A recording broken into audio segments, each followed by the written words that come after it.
सबको माफ करते हुए और सबसे माफी मांगते हुए आ जाओ।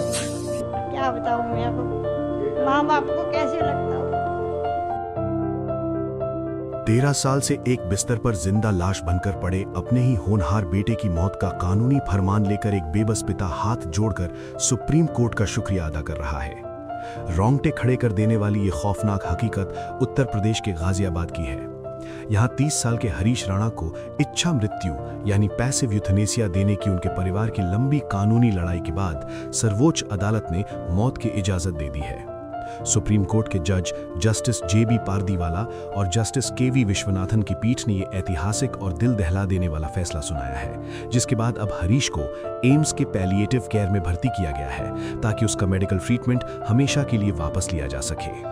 अब सबसे बड़ा और शरीर में सिहरन पैदा करने वाला सवाल यह है कि आखिर हरीश राणा को इच्छा मृत्यु कैसे दी जाएगी। मौत की ये पूरी प्रक्रिया बेहद जटिल होने वाली है, क्योंकि हरीश राणा खुद से सांस ले सकते हैं। वो किसी मशीन या वेंटिलेटर के सहारे जीवित नहीं है, बल्कि उनकी सांसें प्राकृतिक रूप से चल रही हैं। इसलिए अब डॉक्टरों की टीम ये तय करेगी कि उनका सांस लेना कैसे बंद हो। पैसिव यूथनेसिया की इस प्रक्रिया में किसी भी तरह के जहर या जानलेवा इंजेक्शन का इस्तेमाल नहीं किया जाएगा। माना जा रहा है कि मौत सुनिश्चित करने के लिए सबसे पहले उनके शरीर से वो नली या फूड पाइप पूरी तरह हटा ली जाएगी, जिसके जरिए उन्हें पिछले 13 साल से तरल भोजन दिया जा रहा था। इसके साथ ही उन्हें जिंदा रखने के लिए दी जाने वाली तमाम जीवन रक्षक दवाइयां भी तत्काल प्रभाव से बंद कर दी जाएंगी। अनुभवी चिकित्सकों की कड़ी निगरानी में उन्हें धीरे धीरे सिर्फ थोड़ा बहुत पानी दिया जाएगा। दवा और भोजन के अभाव में उनके शरीर के अंग एक एक करके काम करना बंद कर देंगे और अंततः इस तरह उनकी मृत्यु हो जाएगी।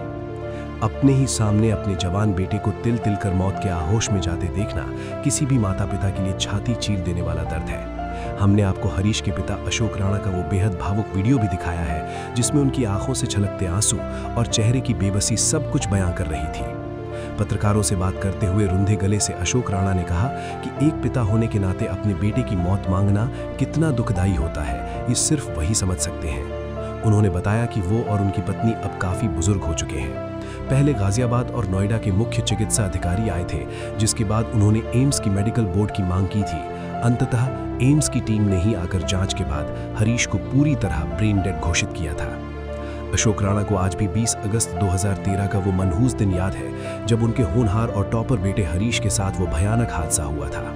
रात के करीब 3 बजे जब वे PGI अस्पताल पहुंचे थे, तो उनके बेटे के सिर पर गहरी चोट थी और पैरों के तलवों में नील पड़े हुए थे। पिता अशोक राणा का कहना है कि ये जो नियम आज भारत में लागू हुआ है, ये दुनिया के 7 अन्य देशों में भी है और इससे उन तमाम परिवारों का भी भला होगा जिनके बच्चे ऐसी ही असाध्य स्थिति में फंसे हैं। अपने बेटे को अंतिम विदाई देने की पूरी तैयारी कर चुके अशोक राणा अब बस यही चाहते हैं कि एम्स में इच्छा मृत्यु की प्रक्रिया पूरी होने के बाद वो अपने बेटे के पार्थिव शरीर को पूरे सम्मान के साथ घर लाएं और उसका अंतिम संस्कार कर उसकी आत्मा को इस लंबे दर्द से हमेशा के लिए आजाद कर दें।